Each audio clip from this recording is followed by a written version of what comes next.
Hey guys, it's Mark from Migraine Professional, and so today I'm going to be answering the question, are migraines an autoimmune disease? I'm going to be covering the 4 factors that trigger autoimmunity and migraines, and the 5 tools that you can use to better cope with autoimmunity and migraines. And so what's important to note is that autoimmunity is a process by which our body and our immune system attacks its own tissues, causing the breakdown of the tissues and subsequent symptoms because of it.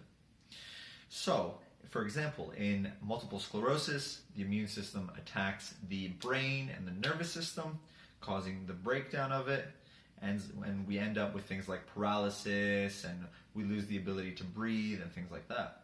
Or in celiac disease, where the immune system attacks the gut, causing the breakdown of the gut wall, and sort of the subsequent nutrient deficiencies that are caused because our gut can't absorb through the little microvilli inside of the digestive system.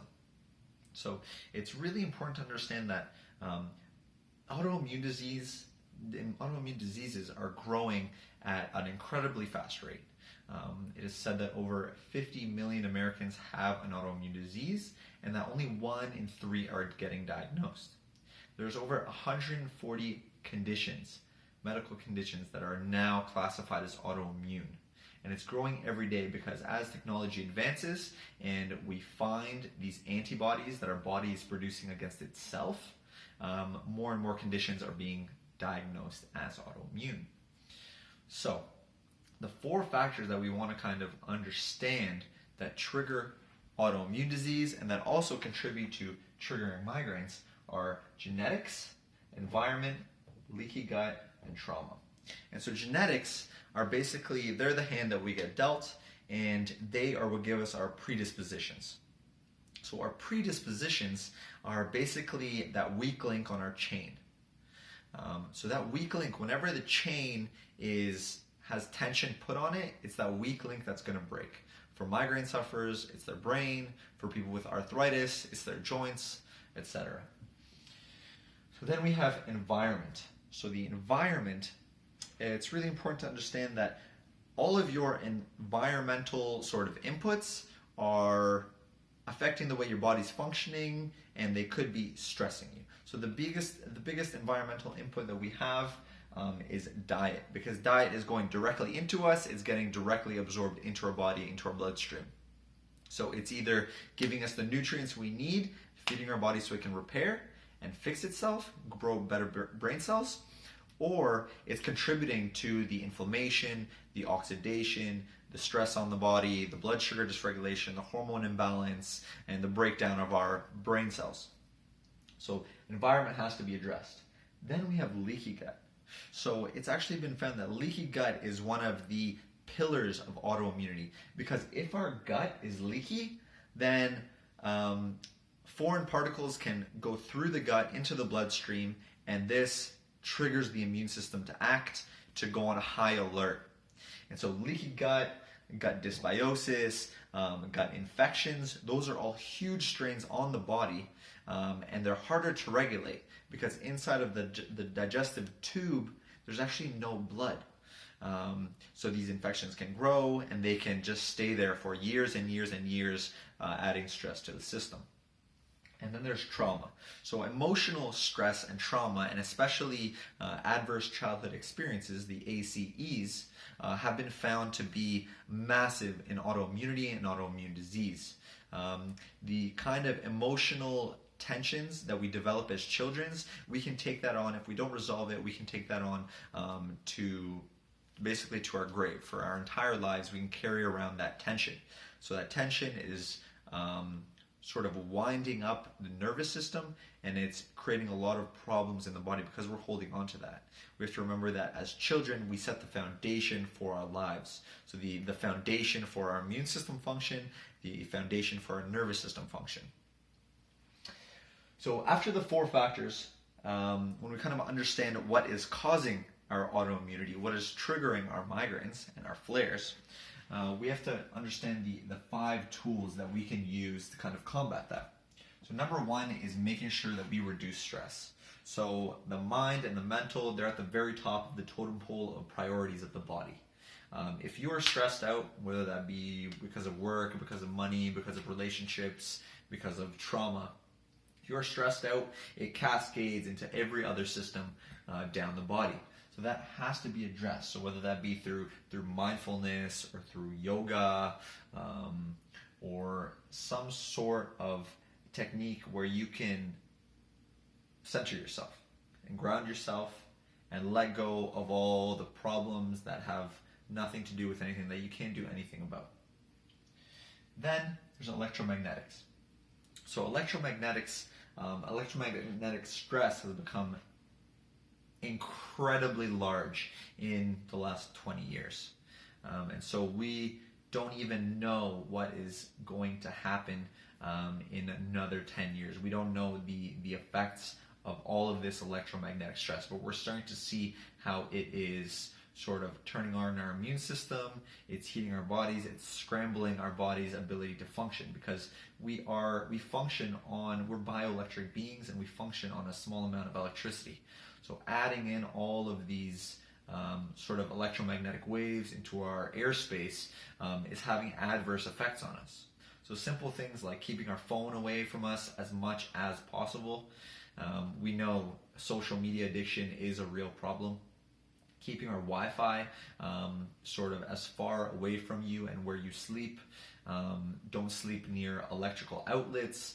Don't sleep next to computers, next to electrical devices that emit lots of electromagnetic radiation. Smart meters, get rid of your smart meter, pay the fee, get rid of it, go back to the regular meter. It's really important to kind of distance yourself as much as you can from electronics whenever you can. Then chemicals.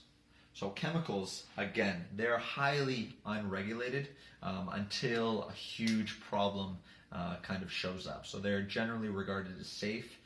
Many of the different chemicals, many of the different plastics and rubbers and sort of solutions that are in our environment. So like cleaning supplies, plastics, new materials, all off gas, many chemicals. And these are adversely affecting us. And if they make it into our body, then our liver has to process it.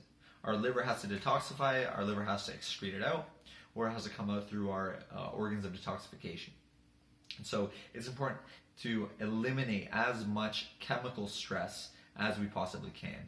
So like cleaning solutions, things that we put on our face, on our skin, things that we put in our body, those are the biggest. Those need to be taken care of, they need to be eliminated. And then we have a leaky gut protocol. And so it's huge that leaky gut is a massive problem. It is said that 80-90% of the population has some sort of chronic infection, whether that be fungal or parasitic or bacterial. And so it's important that we have that addressed. So we have to make sure that we balance the microorganisms in our gut. We support them with prebiotic fibers. We take probiotics to strengthen our immune system. We take we do a cleanse to kind of get rid of the parasites or funguses or whatever it is. We have to make sure that we get properly tested by a naturopath or a functional medicine practitioner, and we have those addressed. Because health begins in the gut, and all of the nutrients that we need to heal from anything, they come from the gut. So it's important that that gets addressed. And then we have dietary triggers. So dietary triggers are, they're just a big daily stressor on the body. And like migraine sufferers know, there are foods that even if you eat the smallest amount of, it will trigger a migraine that just absolutely tears your world apart. So dietary triggers need to be addressed, they need to be removed. Because as long as you keep putting in a food that your body isn't responding well to, you're throwing gasoline on the fire. You just keep throwing gasoline on the fire, Even if you're eating a good meal, but you eat some dairy with it, you have lactose intolerance, you're just ruining that meal and you're throwing more gasoline on the fire. So it's important that dietary triggers get addressed and that you heal the gut. So you want to remove the triggers for as long as you can, and go through a gut healing process so that you can develop or regain oral tolerance to those foods again, so that you can eat them. Because a lot of the foods that we're sensitive to, they have good nutrients, but because of our reaction to them, it's causing problems in our body. And so that's why I created the Food Triggers Guide, which I'm going to link to below, which you can get, and that kind of goes through, it kind of teaches you what is causing sort of leaky gut, what is causing food sensitivities, what causes migraine trigger foods, and exactly what you need to do to kind of deal with it, and how you can easily go about removing them, and then reintroducing them in whatever time frame it is that you've kind of taken to heal your gut and recover your oral tolerance to those foods. So the Food Triggers Guide is going to be linked to in the description below. And so let me know, what did you think about this video?